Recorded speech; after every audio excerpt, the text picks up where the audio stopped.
Maya Chen stood in the center of the medical bay, her small human frame dwarfed by the towering Kalthari physicians surrounding her.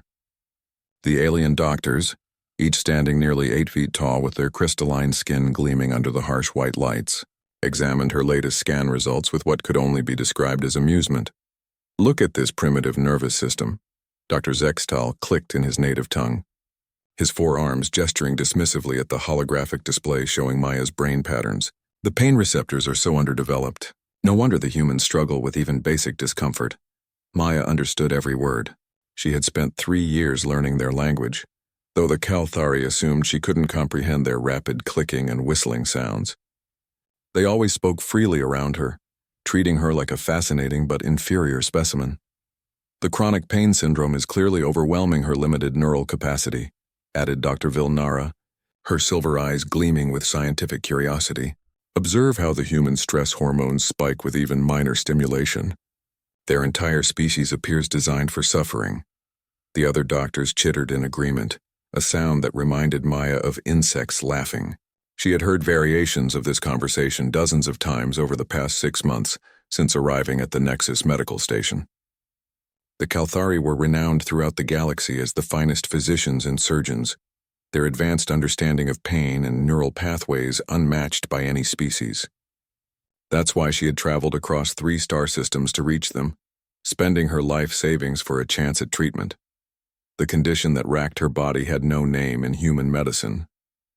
Every joint felt like it was on fire, every muscle fiber screamed in constant agony, and her nervous system interpreted even gentle touches as burning needles. Earth's doctors had given up after 2 years of failed treatments, suggesting she learn to manage the pain for the rest of her life. Maya refused to accept that fate. "Dr. Zexatal," she spoke up in perfect Kalthari, causing several of the doctors to turn in surprise. "The scans show the neural inflammation has decreased by 12% since last week. Shouldn't we consider that progress?" The lead physician's 4 eyes focused on her with annoyance. "Human, you cannot possibly understand the complexity of these readings. Your species lacks the neural sophistication to process such data. My species created faster than light travel before yours discovered fire," Maya replied calmly, though her hands clenched into fists. "Perhaps you're the one lacking understanding." The doctors erupted in their chittering laughter again, louder this time. Dr. Vilnara stepped closer, towering over Maya with obvious condescension. "Oh yes, your primitive chemical rockets and crude fusion drives. How impressive compared to our quantum neural networks and biocrystalline processors." "We didn't use chemical rockets for FTL," Maya said quietly. "We folded space-time itself." "Impossible," Zextal scoffed. "Even we haven't mastered dimensional manipulation. Your species couldn't achieve such technology." Maya said nothing, but something in her expression made the alien doctor pause. For just a moment his arrogant certainty wavered. The medical bay's doors whispered open, and Captain Thorne entered with his usual swagger. The Kalthari immediately straightened with respect for the station commander, their casual cruelty shifting to professional deference. "How is our human patient progressing?" Thorne asked, his own species bearing a resemblance to crystalline spiders with 6 arms and compound eyes that glittered like jewels. "Poorly, Captain," Zextal reported. "The human nervous system is simply too primitive for our advanced treatments. We may need to recommend termination of care." Maya's heart sank, but she kept her expression neutral. She had expected this outcome but hoped for better. "Pity," Thorne clicked sympathetically, "though I suppose it's to be expected. Humans are a rather fragile species. All that emotional instability and limited pain tolerance." "Indeed," Vilnara agreed. "This specimen cries out for minor diagnostic procedures that wouldn't cause a Kalthari infant any distress."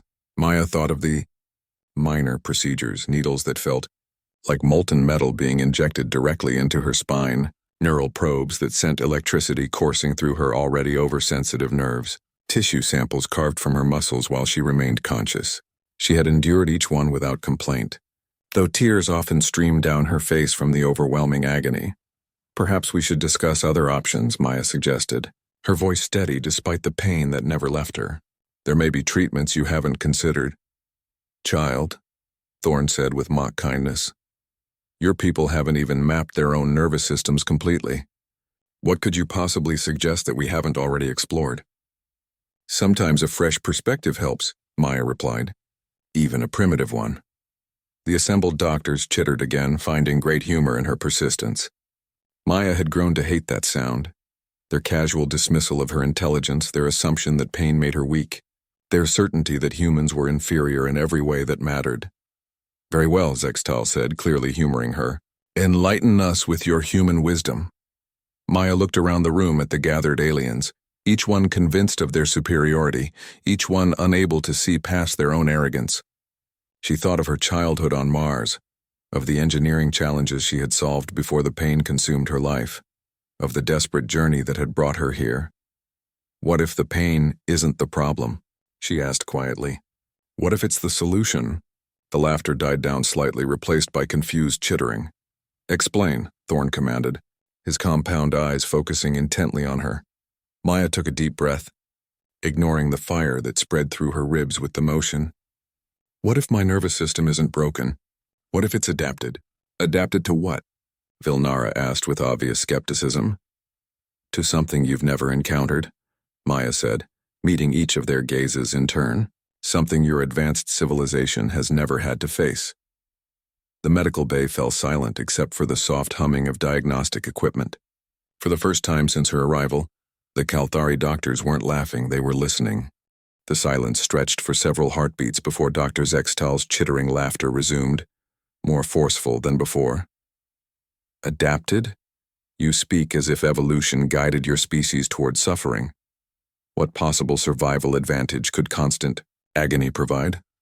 Maya remained still, her dark eyes moving from one alien face to another. Dr. Zextal, how long has the Kalthari civilization existed? Over 50,000 years of recorded history, he replied proudly. We achieved interstellar travel when your species was still discovering agriculture. And in all that time, have you ever encountered a truly hostile universe, Dr. So? Vilnara stepped forward, her silver eyes narrowing. Define hostile.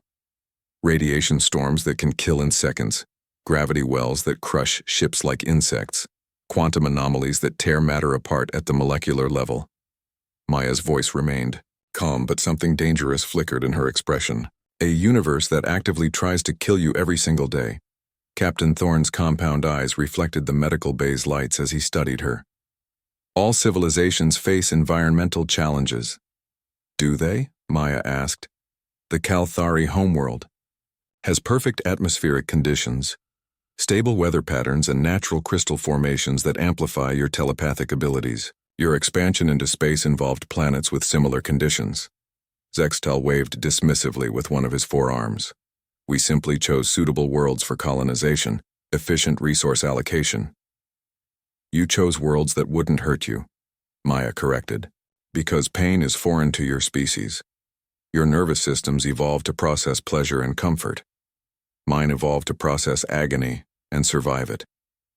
The doctors exchanged glances, their chittering now subdued and uncertain. Maya continued, her voice taking on a lecturing tone that made several aliens shift uncomfortably. Earth isn't a garden world like yours. It's a death trap. Ice ages that last millennia. Supervolcano eruptions that block out the sun. Asteroid impacts that wipe out entire ecosystems. Magnetic pole reversals that strip away atmospheric protection. Every world faces catastrophic events, Dr. Vilnara protested. Not like Earth, Maya said, and now her smile was sharp as a blade. My planet tried to kill everything on it every few thousand years. The species that survived weren't the strongest or the smartest. They were the ones that could endure impossible pain and keep fighting. She moved to the nearest diagnostic console, her fingers dancing across the controls with surprising skill. The holographic display shifted, showing comparative neural pathway maps. You see damaged pain receptors, Maya explained as images flickered before them. I see adaptation. Your species experiences pain as a warning signal, something to avoid. Mine experiences pain as information to be processed and overcome. Doctor. Zextal leaned closer to the display, his arrogance beginning to crack. These neural density readings, they're impossible. No organic nervous system could handle such input levels. No Kalthari nervous system could handle them, Maya agreed. But humans aren't Kalthari. Captain Thorne moved to stand directly in front of her, his imposing form casting shadows across her small frame. You're suggesting your pain tolerance is somehow superior to our medical expertise? I'm suggesting you've never encountered a species that needed to evolve past your definition of impossible. Maya met his compound gaze without flinching. Your medicine is designed for species that break when pushed too far. Mine was forged in a universe that never stopped pushing. The medical bay's comm system crackled to life, interrupting the tense conversation. Captain Thorne to the bridge immediately. We have an emergency situation. Thorne hesitated, clearly torn between the urgent summons and his fascination with Maya's claims. Continue the examination, he ordered the doctors. I want detailed reports on everything she's suggested. After the captain left, Dr. Zextal approached Maya with renewed skepticism. Even assuming your theories have merit, they don't explain your current condition. If humans are so naturally adapted to pain, why are you suffering? Maya's expression darkened, and for the first time genuine emotion cracked through her composed facade. Because this isn't natural pain. Explain, Dr. Vilnara demanded. 3 years ago I was an engineer on Titan Station, Maya began, her voice growing quiet. We were developing new shield technology to protect human colonies from cosmic radiation. The prototype worked perfectly. Too perfectly. She paused, her hands trembling slightly as painful memories surfaced. The energy field created an unexpected resonance with quantum vacuum fluctuations. For 17 seconds, the station existed partially outside normal space-time. Maya's voice became clinical, detached. The crew of 47 people experienced what our scientists later termed dimensional displacement trauma. And, Zextal prompted when she fell silent. 46 people died instantly. Their nervous systems couldn't process existence in folded space. Maya's eyes focused on something beyond the medical bay walls. I was the only survivor. The chittering had stopped completely now. The Kalthari doctors stood frozen, beginning to comprehend the magnitude of what they were hearing. My pain isn't from damage, Maya continued, her voice growing stronger. It's from adaptation. My nervous system was forced to evolve in 17 seconds to handle sensory input from multiple dimensional layers simultaneously. Every pain receptor in my body was restructured to process reality in ways your science has never imagined. Dr. Vilnara's silver skin had paled to almost white. That should have killed you. It did kill the others, Maya acknowledged. But humans don't die easy. We adapt. She turned back to the diagnostic console, calling up her brain scans from the past 6 months. You've been trying to treat dimensional exposure trauma with conventional medicine. It's like trying to cure gravity with bandages. The doctor stared at the readings with growing alarm. The neural patterns they had dismissed as primitive damage now revealed themselves as something far more complex, a nervous system that had reorganized itself to function across multiple layers of reality. This is beyond our understanding, Dr. Zextal admitted, his voice lacking its earlier arrogance. I know, Maya said simply. That's why I didn't come here for treatment. The statement hung in the air like a challenge. Dr. Vilnara was the first to ask the obvious question. Then why did you come? Maya turned to face them, and for the first time since her arrival she smiled, not with pain or frustration, but with the quiet confidence of someone who held all the cards. Because something's coming, she said. Something that's going to hurt in ways your species can't imagine surviving. And when it arrives, you're going to need someone who knows how to live with impossible pain. The medical bay's emergency lighting suddenly activated, bathing everything in pulsing red. Through the transparent walls, they could see other sections of the station doing the same. Whatever Captain Thorne had been called away for was getting worse. Maya's smile widened as she watched the aliens' panic begin to set in. Looks like it's starting. The station's hull groaned around them, a deep metallic sound that made the Kalthari doctors freeze in terror. Maya, however, tilted her head as if listening to music. Dimensional stress fractures, she said conversationally. Your hull is experiencing micro-tears as space-time flexes around the station. Dr. Zextal's 4 arms shook as he clutched the nearest console. How could you possibly know that? Because I can feel it, Maya replied, closing her eyes and extending her senses. The quantum foam is rippling about 12 kilometers to starboard. Something big is displacing local space-time. The emergency comm system crackled again. All department heads to the bridge immediately. This is not a drill. Dr. Vilnara looked between Maya and the emergency lights with growing comprehension. You knew this would happen, I suspected, Maya corrected. Human deep space monitoring stations detected the anomaly 6 months ago. We tried to warn the major civilizations, but... She shrugged, the gesture sending fresh waves of pain through her system. Nobody listens to primitive humans. The medical bay doors hissed open as Captain Thorne returned, his usual composure replaced by barely controlled panic. Behind him followed Commander Kess, an insectoid Vorth whose carapace was clicking nervously. Dr. Zextal, we need all available medical staff prepared for emergency triage, Thorne commanded. We're facing a spatial anomaly of unprecedented magnitude. Captain, Maya interrupted before the doctor could respond. May I see the sensor readings? Thorne's compound eyes swiveled toward her with irritation. This is not the time for human curiosity. It's exactly the time, Maya said, stepping forward despite the obvious pain the movement caused. Because if I'm right about what's happening, your entire medical staff won't be able to help the victims. Commander Kess chittered in the Vorth language, his translation device rendering it as frustrated clicks. The human speaks truth, Captain. Our sensors detect a dimensional rift expanding at exponential rates. Preliminary casualties show nervous system failures across 17 different species. Maya nodded grimly. Let me guess, the victims are conscious but unresponsive. Vital signs stable, but they're screaming without making sound. The silence that followed her words was deafening. How did you know that? Thorne demanded. Because I've seen it before, Maya replied. When reality gets torn open, consciousness bleeds through the cracks. The victims aren't injured. They're experiencing existence from multiple dimensional perspectives simultaneously. Dr. Zextal stepped forward, his earlier arrogance completely gone. We have 43 patients exhibiting exactly those symptoms. Every treatment we've attempted has failed. Of course it has, Maya said. You're trying to treat dimensional displacement with three-dimensional medicine. It's like trying to paint with sound. The station shuddered again, more violently this time. Through the transparent walls they could see debris floating past, twisted metal and crystalline fragments that seemed to phase in and out of visibility.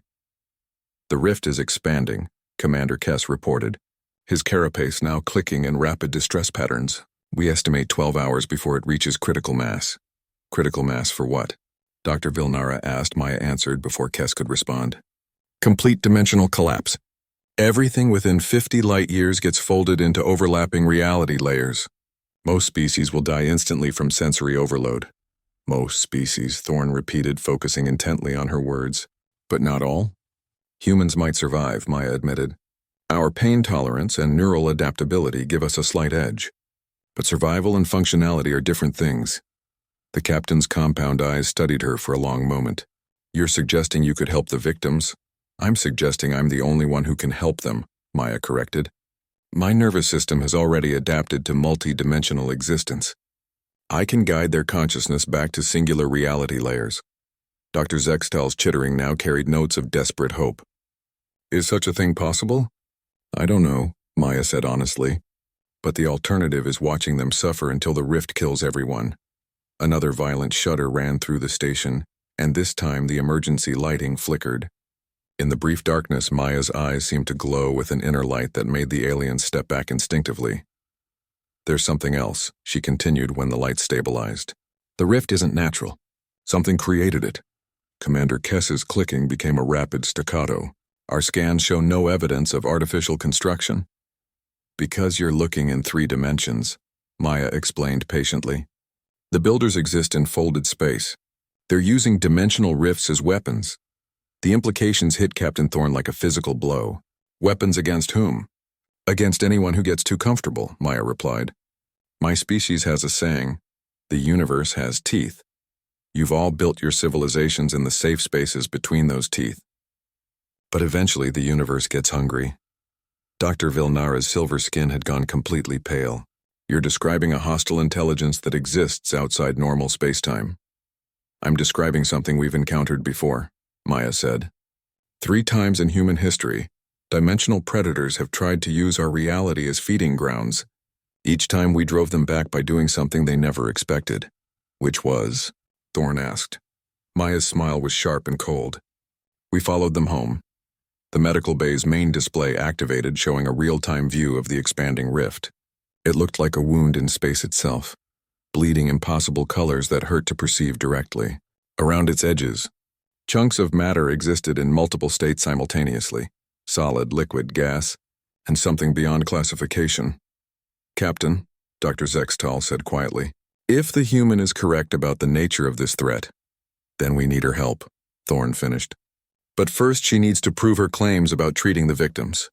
Maya nodded, having expected this test. Take me to your worst case, someone who's been exposed the longest. That would be Dr. Helix from the Zephyrian delegation, Dr. Vilnara said. He was on the observation deck when the anomaly first manifested. He's been unresponsive for 6 hours. Perfect, Maya said, already moving toward the medical bay's exit. Dr. Zextal, I'll need access to your quantum resonance chambers and a direct neural interface. Those procedures are extremely dangerous, Zextal protested. The neural feedback could kill you. Maya paused at the doorway, looking back at the assembled aliens with something approaching pity. Doctor, I've been existing in quantum superposition for 3 years. Your equipment might actually make things less painful. As they moved through the station's corridors, Maya could feel the dimensional stress building. Reality was becoming increasingly unstable, with shadows that moved independently of their casters and gravity that pulled in directions that didn't exist. The Kalthari medical staff struggled to maintain their footing, but Maya walked steadily through the chaos. Her pain, rather than hindering her, had become a navigation system. Each twist of agony told her exactly how space-time was bending around them. The rift builders are testing your defenses, she explained as they reached the critical care unit. They're probing for weaknesses in your reality matrix. And finding them, Commander Kess observed grimly. Of course they are, Maya replied. Your species built their civilizations to avoid discomfort. Mine built itself to endure the impossible. Through the critical care unit's transparent walls, they could see Dr. Helix strapped to a biobed. The Zephyrian's normally blue skin had taken on an oily, shifting quality that suggested he was existing in multiple dimensional states simultaneously. His eyes were open but unfocused, staring at something beyond the visible spectrum. He's been like this for 6 hours, Dr. Vilnara reported. Brain activity is off the charts, but he doesn't respond to any stimuli. Maya studied the readings, her expression growing more serious. He's not unresponsive. He's processing too much input to focus on any single reality layer.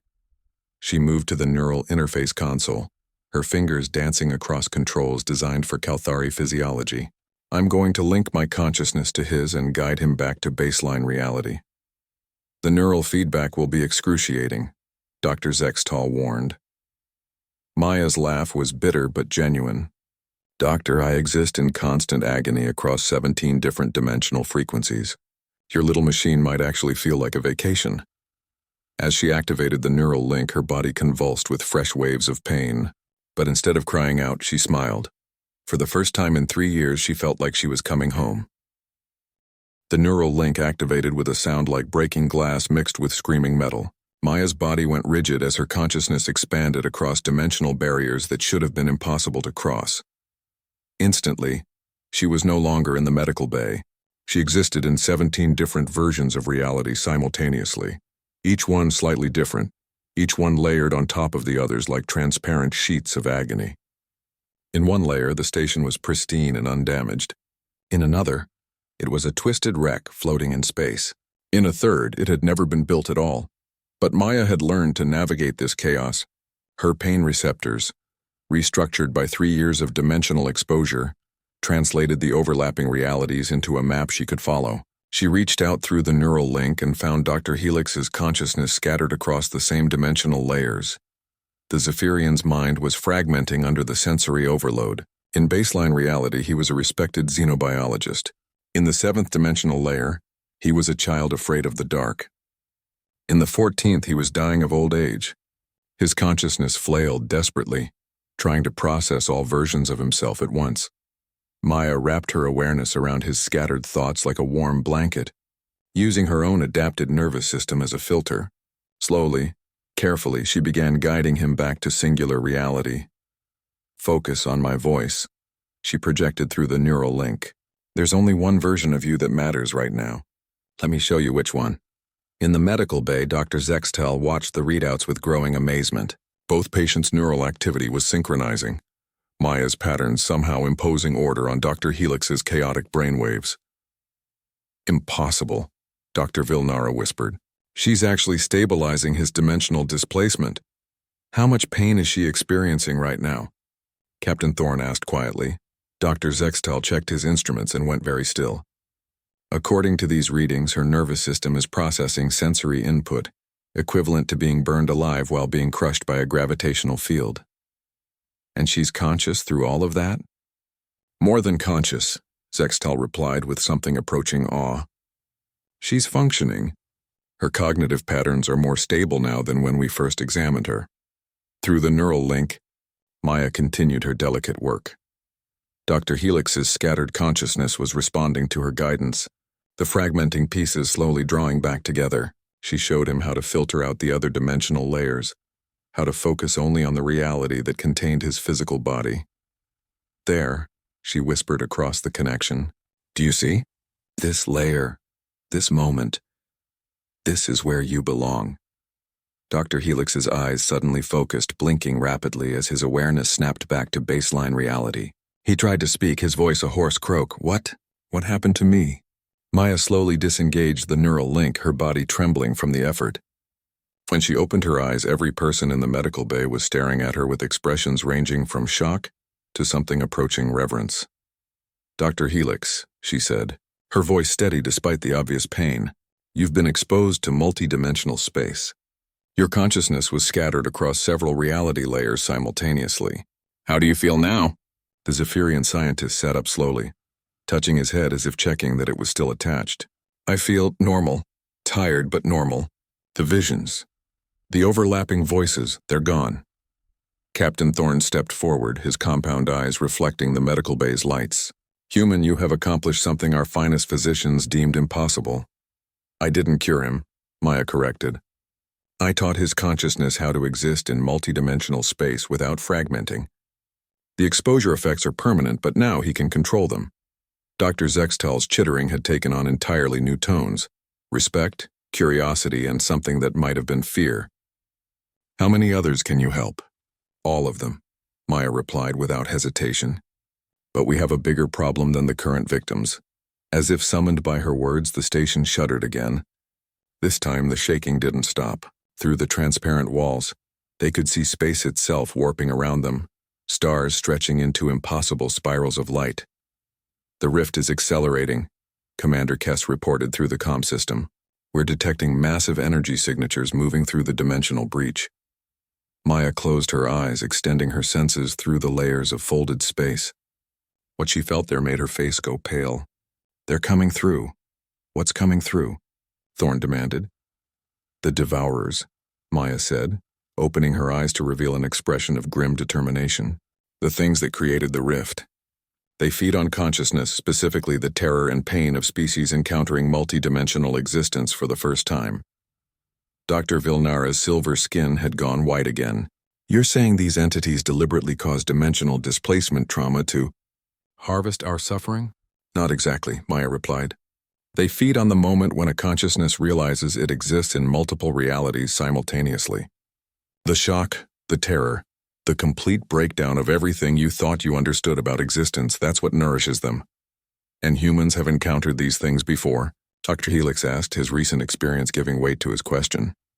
3 times in recorded history, Maya confirmed. The Dark Age of medieval Europe, that wasn't plague and war. It was a devourer feeding event that lasted 3 centuries.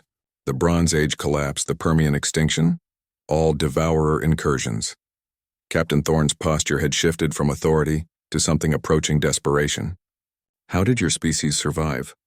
Maya's smile was sharp and dangerous. We didn't just survive. We hunted them. The medical bay's displays suddenly activated, showing exterior views of the station. Through the dimensional rift, shapes were emerging. Things that hurt to look at directly. Beings that existed in too many dimensions for normal perception to process. They moved like living nightmares, their forms constantly shifting between states of matter and energy. Those are scouts, Maya explained, watching the displays with professional interest rather than fear. They're testing the local reality matrix, looking for weak points where they can establish feeding nodes. Feeding nodes? Commander Kess's chittering carried notes of panic. Dimensional anchor points where they can trap consciousness in overlapping realities permanently, Maya replied. Once established, they can feed on the same victims for centuries. Dr. Zextal studied his instruments with growing alarm. Our shields are useless against them. They're passing through our defenses as if they don't exist. Because in their dimensional layer, your shields don't exist, Maya explained patiently.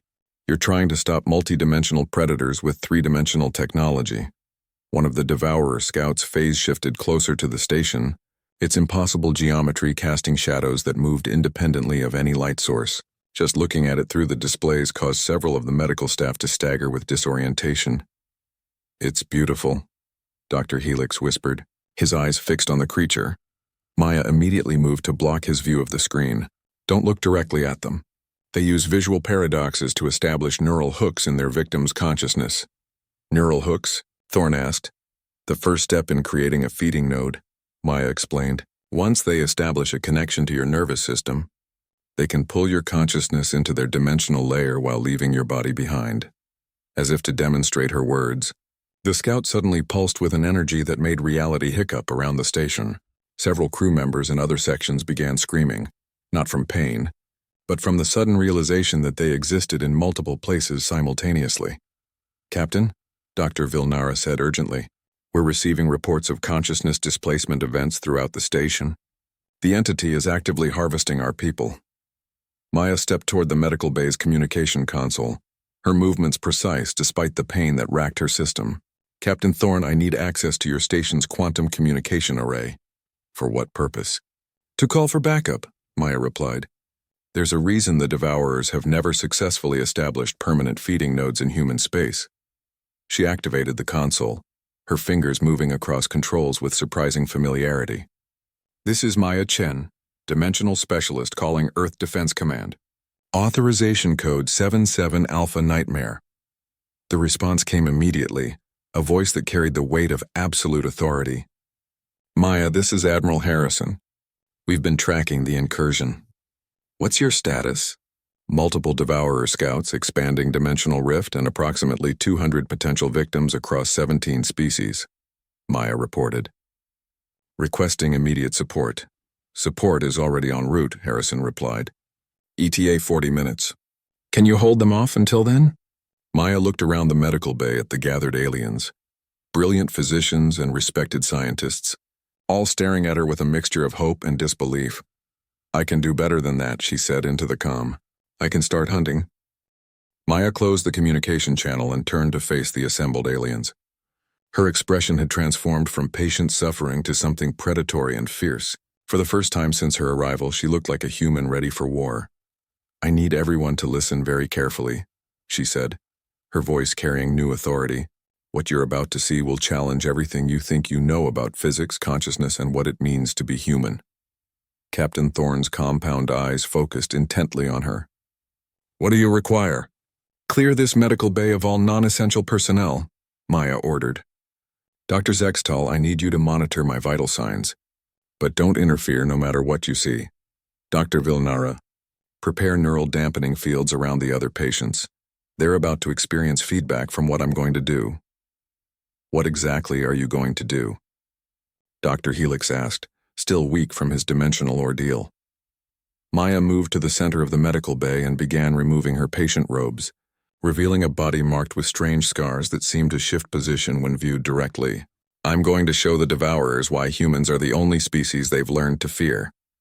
The scars across her skin began to glow with a soft inner light, patterns that hurt to look at but somehow made perfect sense. Dr. Zextal's instruments went wild as Maya's neural activity spiked beyond anything they had ever recorded. She's entering voluntary dimensional phase shift, he whispered in amazement. Her consciousness is spreading across multiple reality layers deliberately. Maya's physical form began to blur around the edges, existing in several dimensional states simultaneously. But unlike Dr. Helix's chaotic fragmentation, Her consciousness remained perfectly focused and controlled. The dimensional displacement trauma wasn't an accident, she explained, her voice now carrying harmonic overtones that suggested she was speaking from multiple layers of reality at once. It was training. Through the medical bay's transparent walls, they could see the Devourer scouts moving closer to the station. One of them paused, its impossible geometry shifting as it detected Maya's dimensional signature. "It's noticed me," Maya said with satisfaction. "Good." The scout turned toward the medical bay, its form rippling through dimensions as it approached. Reality warped around it, causing the station's hull to phase in and out of existence. Several of the alien medical staff cried out in terror as their perception of space and time became unstable. But Maya stepped forward, her scarred body now existing in 17 different dimensional layers simultaneously. When the Devourer scout tried to establish a neural hook in her consciousness, it encountered something unprecedented, a human mind that had been deliberately restructured to exist in multi-dimensional space. "Surprise," Maya said, and attacked. What followed defied every law of physics the aliens thought they understood. Maya's consciousness struck out across dimensional barriers, her awareness becoming a weapon that could cut through folded space. The Devourer scout recoiled in shock as it encountered a form of mental warfare it had never faced before. "Impossible," Dr. Vilnara gasped. "She's actually damaging a multidimensional entity." "She's not just damaging it," Captain Thorne observed with growing awe. "She's hunting it." Maya pursued the scout through layers of reality, her pain-adapted nervous system allowing her to navigate dimensional mazes that would have instantly killed any other consciousness. The Devourer tried to flee back toward the rift, but Maya cut off its escape routes with surgical precision. "You feed on fear and confusion," she said, her voice echoing across multiple dimensions. "But humans stopped being afraid of the dark a long time ago." She struck again, this time targeting the creature's dimensional anchor points. The scout's form began to destabilize as Maya systematically destroyed its ability to maintain coherence across reality layers. "Dr. Zextal," she called out while continuing her assault. "Are you recording this?" "Every reading, every energy signature," he confirmed, his forearms working frantically to capture data. "Good. Send copies to every major civilization. Make sure they understand. Dimensional predators aren't invincible. They just prey on species that haven't learned to fight back." The Devourer scout made one final attempt to establish a feeding node, pushing its consciousness directly into Maya's mind in a desperate bid to overwhelm her. For a moment, the medical bay filled with shadows that moved independently of any light source, and reality itself seemed to fracture around them. Then Maya smiled, and the shadows recoiled as if burned. "You want to see my pain?" she asked the creature. "Let me show you what 3 years of dimensional displacement trauma really feels like." She opened her consciousness completely, flooding the neural connection with the full intensity of her constant agony. The Devourer scout encountered pain so vast and complex that its predatory mind couldn't process it. Instead of feeding on human suffering, it found itself drowning in an ocean of endured torment that had been transformed into strength. The scout's scream resonated across 17 dimensions before its form collapsed into quantum foam and scattered across the void. Maya returned her consciousness to baseline reality, her scarred body solidifying as she disengaged from multidimensional space. Blood ran from her nose and her hands shook with exhaustion, but her eyes burned with fierce satisfaction. "One down," she said, wiping the blood away. "How many more scouts are active?" Commander Kess checked his instruments with new respect. "Sensors show 4 remaining entities, but they're retreating toward the rift." "They're regrouping," Maya corrected. "Scouts always report back to the main force before launching a full assault." Dr. Helix struggled to his feet, his recent experience with dimensional displacement giving him insight the others lacked. "You're saying there are more of those things coming?" "Much more," Maya confirmed. "What you saw was just a single scout. The real Devourers are continent-sized entities that exist primarily in folded space. They'll send a harvester next, something designed to establish permanent feeding nodes across your entire civilization." The implications hit Captain Thorne like a physical blow. "How long do we have?" 20 minutes, maybe 30, Maya estimated. "Enough time for me to treat the remaining displacement victims and prepare defensive positions." "Defensive positions?" Dr. Vilnara asked. How does one defend against creatures that exist outside normal space-time? Maya's smile was sharp and dangerous. The same way humans have always defended against impossible odds. We make them wish they'd stayed home. She moved toward the medical bay's exit, her movement still careful but now carrying the purposeful stride of a soldier preparing for battle. Dr. Zextal, I need you to establish neural links between all the displacement victims. Dr. Vilnara, prepare emergency consciousness stabilization protocols for the entire station population. What are you planning? Thorne demanded. Something that's never been attempted before, Maya replied.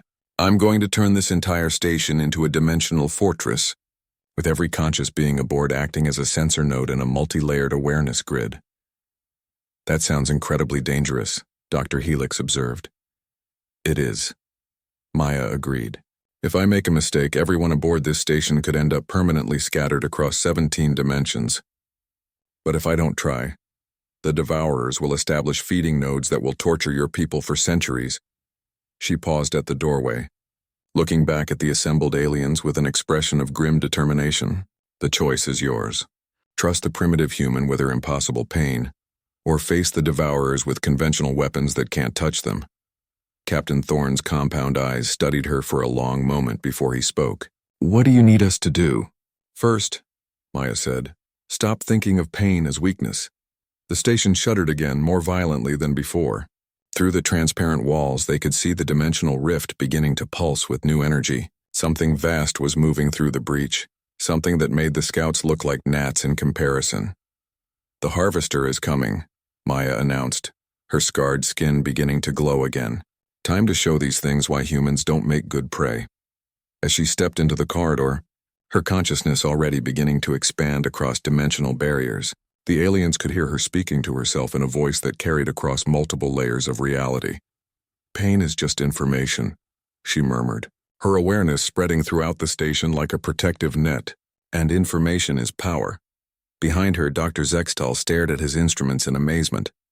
Maya's neural patterns were somehow synchronizing with every conscious being aboard the station, creating a collective awareness grid that spanned multiple dimensions. She's turning us all into dimensional sensors, he whispered in awe. She's making the entire station into a single, multi-layered consciousness. Through the medical bay's speakers, Maya's voice echoed with harmonic overtones that suggested she was speaking from everywhere at once.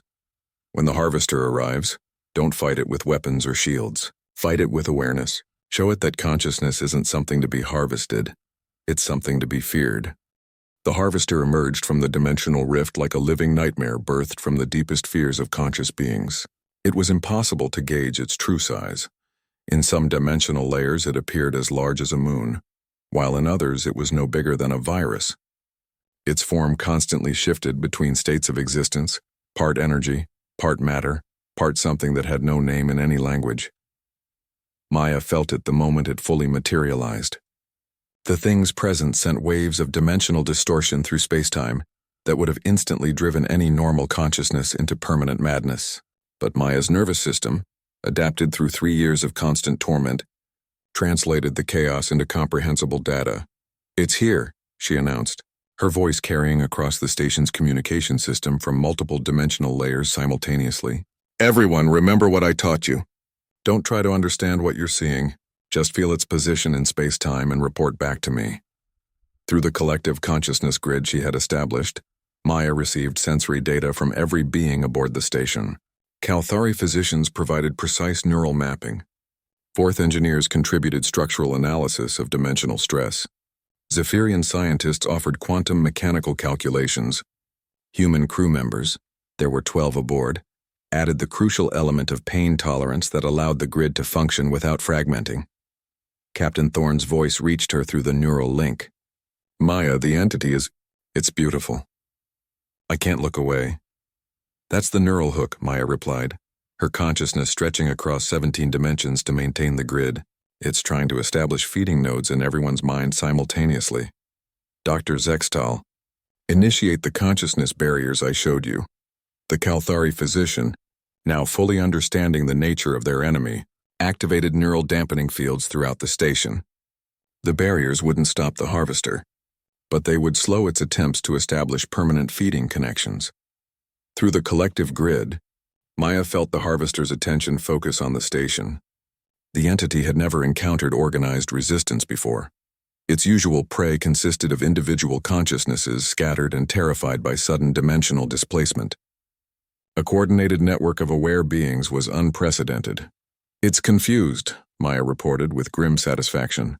"It doesn't understand how we're maintaining coherent thought while existing in multiple reality layers." The harvester attempted its first feeding probe, sending tendrils of dimensional energy into the station's hull. Normal matter provided no resistance.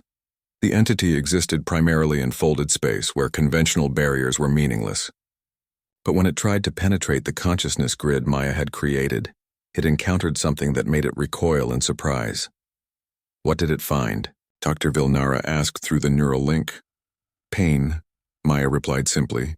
"Organized, processed, weaponized pain." The harvester's confusion lasted only moments before it adapted its approach. If it couldn't establish quick feeding nodes, it would overwhelm the defenders with raw dimensional chaos. The entity began to pulse with energies that existed in frequencies beyond normal perception, flooding local spacetime with overlapping reality layers. Stars became trees, became mathematical equations, became screaming faces. Up and down lost all meaning as gravity shifted directions every few seconds. Past and future bled together until crew members found themselves existing as children, adults, and elderly simultaneously. Most of the alien crew began to fragment under the assault, their consciousness scattering across temporal paradoxes and spatial impossibilities. But Maya held the grid together through sheer force of will, her pain-adapted nervous system serving as an anchor point that others could cling to. "Focus on my voice," she commanded, her consciousness blazing like a beacon across multiple dimensions. "I am your constant. I am your baseline reality. Follow my pain back to coherence." One by one, the scattered minds found their way back to singular existence, using Maya's constant agony as a lighthouse in the dimensional storm. Her suffering, which the aliens had mocked and dismissed, became their salvation. The harvester sensed the stability returning to its prey and redoubled its efforts. It began to manifest physical appendages in baseline reality, tentacles of crystallized spacetime that could reach through normal matter to directly manipulate consciousness. One of them swept toward the medical bay where Dr. Zexatal was coordinating the neural barriers. Maya intercepted it with her own dimensional manifestation, her consciousness taking physical form across multiple reality layers. The collision between human will and alien hunger created shockwaves that rippled through space-time itself. "Impossible," the harvester communicated, its thoughts bleeding into the consciousness grid. "No prey species has ever learned to weaponize dimensional displacement." "You've never hunted humans before?" Maya replied, her mental voice carrying the weight of 3 years' constant torment. "We don't break. We adapt."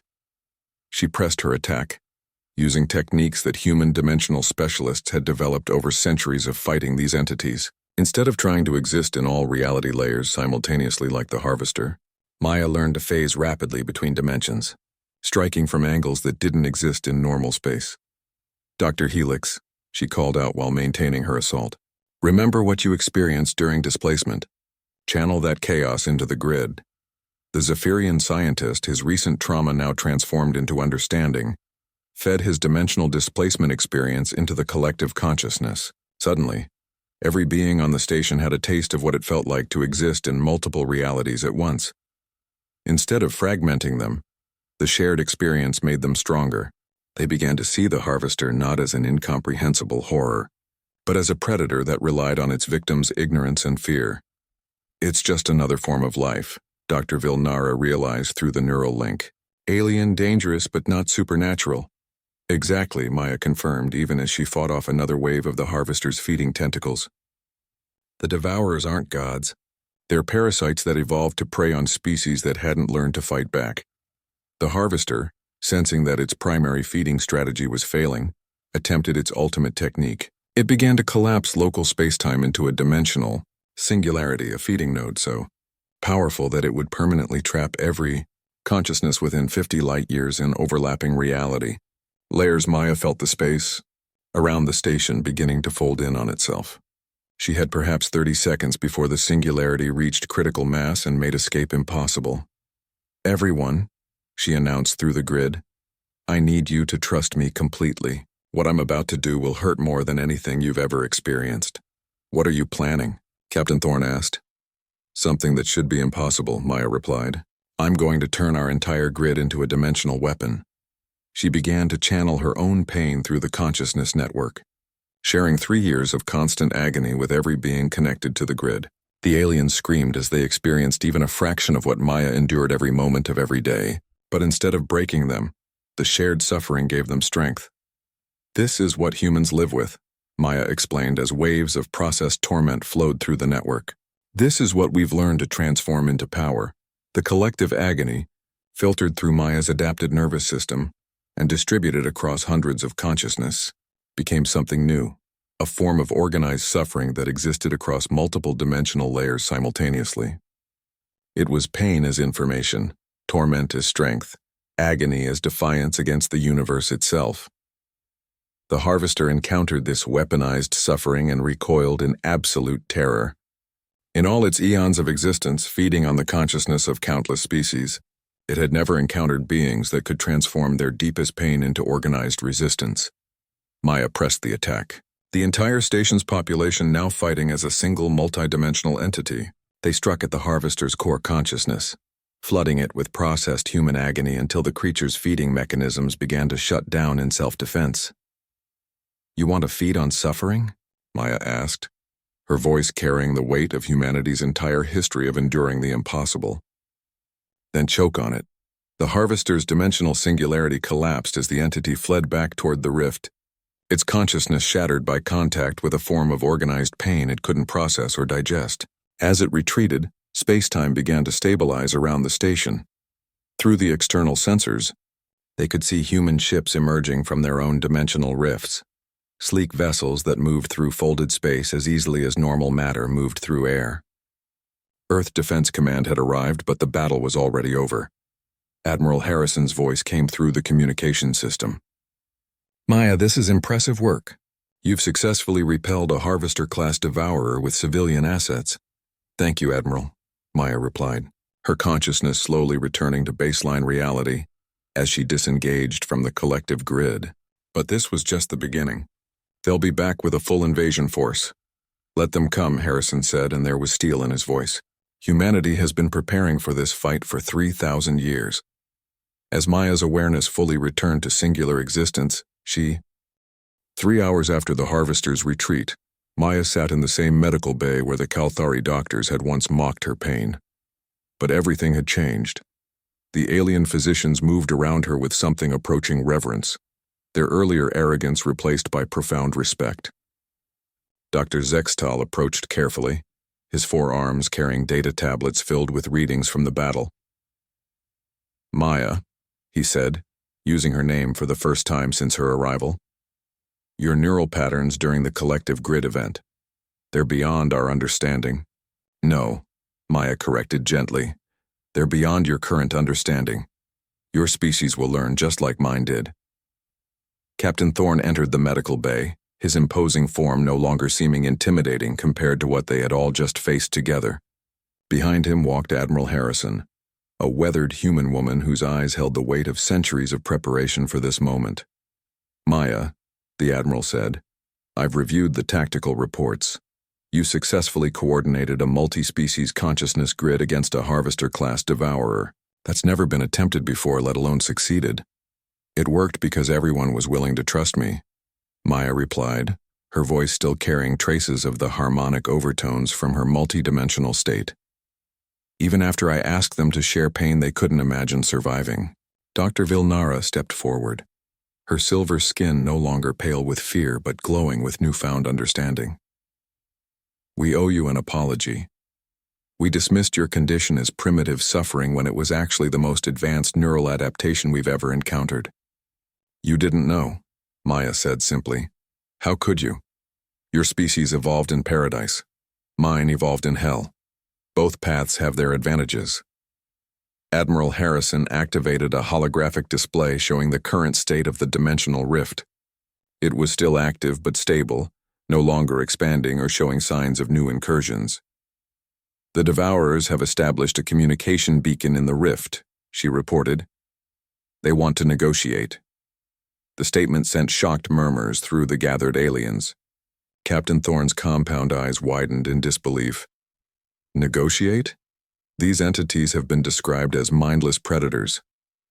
They're not mindless, Maya explained, standing slowly and ignoring the fresh waves of pain the movement caused. They're intelligent, ancient, and very, very hungry, but they're also capable of learning. And today they learned that not all species make suitable prey. Dr. Helix, still recovering from his dimensional displacement, but now understanding its nature, asked the question everyone was thinking. What do they want to negotiate? Admiral Harrison's expression was grim. Territorial boundaries. They're offering to establish feeding preserves, sections of space where they can harvest unintelligent life forms in exchange for leaving advanced civilizations alone. Absolutely not, Maya said immediately, her voice carrying the authority of someone who had faced these entities in direct combat. The moment we accept that proposal, we become complicit in their feeding. There are no acceptable casualties when dealing with consciousness predators. Then what do you propose? Captain Thorne asked. Maya moved to the holographic display, her scarred hands manipulating the controls to show tactical projections. We do what humanity has always done when faced with impossible odds. We go hunting. The display shifted to show dimensional maps that hurt to look at directly. Star charts that existed in folded space, showing the Devourer's home territories across multiple reality layers. For 3,000 years, Maya continued, human, dimensional specialists have been mapping their territory, learning their weaknesses, preparing for the day when we would be strong enough to end this threat permanently. Dr. Zextal's chittering had taken on notes of amazement. You're suggesting a war against entities that exist primarily outside normal spacetime. I'm suggesting we finish a war that's been going on since the first Devourer tried to feed on human consciousness, Maya corrected. They made a mistake when they taught us to exist in multidimensional space. Every human who survived their attacks became a weapon that could strike back. Admiral Harrison nodded approvingly. The Nexus Medical Station has been selected as the staging ground for joint operations. Maya, you'll be training multi-species teams in dimensional warfare techniques. Training them how to hurt? Dr. Vilnara asked. Training them how to transform their pain into strength, Maya replied. Every species experiences suffering. Most try to avoid it or minimize it. Humans learn to weaponize it. She gestured to her scarred body. The marks that had once seemed like evidence of damage now revealed as signs of adaptation and strength. My condition isn't a medical problem to be cured, Maya explained. It's an evolutionary advancement that allows me to exist and fight in spaces that would destroy any normal consciousness. Every moment of agony I experience is information about how reality functions across dimensional barriers. Dr. Helix, his recent experience giving him unique insight, stepped forward. You're saying that pain is actually a form of enhanced perception? In the right context, yes, Maya confirmed. When your nervous system learns to process impossible sensory input without fragmenting, you become capable of perceiving and manipulating aspects of reality that most beings can't even detect. The medical bay's communication system activated, carrying a message that made everyone present freeze. It was coming from the dimensional rift, transmitted through frequencies that existed outside normal space-time. Human consciousness designated Maya Chen. The voice was like crystalline wind through broken glass. The collective acknowledges your capabilities. We offer terms. Maya stepped forward, her voice taking on the harmonic overtones that indicated she was speaking across multiple dimensions. I'm listening. Withdraw your species from dimensional warfare preparation. Accept territorial divisions. We will limit feeding to unintelligent life forms and species that have not achieved multidimensional awareness. Counter-proposal, Maya replied without hesitation. Withdraw from all inhabited space. Find uninhabited galaxies to feed in. We'll give you 72 hours to comply. The silence that followed stretched across multiple reality layers.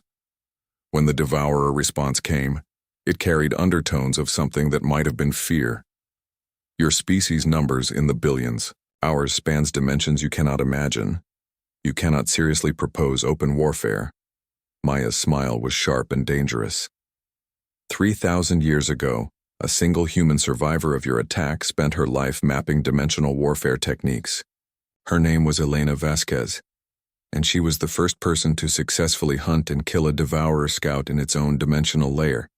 She paused, letting the implications sink in before continuing. Every generation since then has produced more dimensional specialists. We've been preparing for this war while you assumed we were just another prey species. Today, you discovered what happens when humans stop running and start hunting. The communication cut off abruptly, leaving the medical bay in tense silence. Admiral Harrison checked her tactical displays. Maya, are we really prepared for a full-scale dimensional war? We've been ready for centuries, Maya replied with quiet confidence. The Devourers made the mistake of trying to feed on a species that learns from pain instead of being broken by it. They turned us into the one thing they never expected to face. Which is? Captain Thorne asked. Maya looked around the medical bay at the assembled aliens, beings who had once mocked her suffering, but now understood it as a form of strength they could barely comprehend. Predators that hunt in their own dimensional space, she said. They thought they were the apex species in folded reality. They were wrong. Dr. Zextal's instruments detected massive energy signatures building in the dimensional rift. Something's happening. Multiple large entities are moving through the breach. They're retreating, Maya said, extending her consciousness briefly into multidimensional space to confirm her assessment. The entire harvesting fleet is pulling back to their home territories. For now, Admiral Harrison added grimly, but they'll be back with everything they have. Good, Maya replied, her scarred hands already beginning to glow with inner light as she prepared for the battles to come. We've been waiting 3,000 years to finish this fight properly. She turned to face the aliens who had witnessed her transformation from dismissed patient to dimensional warrior. Dr. Zextal, Dr. Vilnara, all of you, you're about to see something unprecedented in galactic history. You're about to watch humanity go to war against the universe's ultimate predators. Her smile was fierce and confident, the expression of someone who had turned the worst suffering imaginable into the greatest strength possible. And we're going to win. In the depths of space, the dimensional rift pulsed once more before beginning to collapse. The Devourers were retreating, but they would return. When they did, they would face not just humanity, but an alliance of species that had learned to transform their deepest pain into their greatest weapon. The universe was about to discover that sometimes the prey evolves into something far more dangerous than the predator ever imagined possible. Maya Chen, the human they had laughed at for her pain, had shown them all what true strength looked like.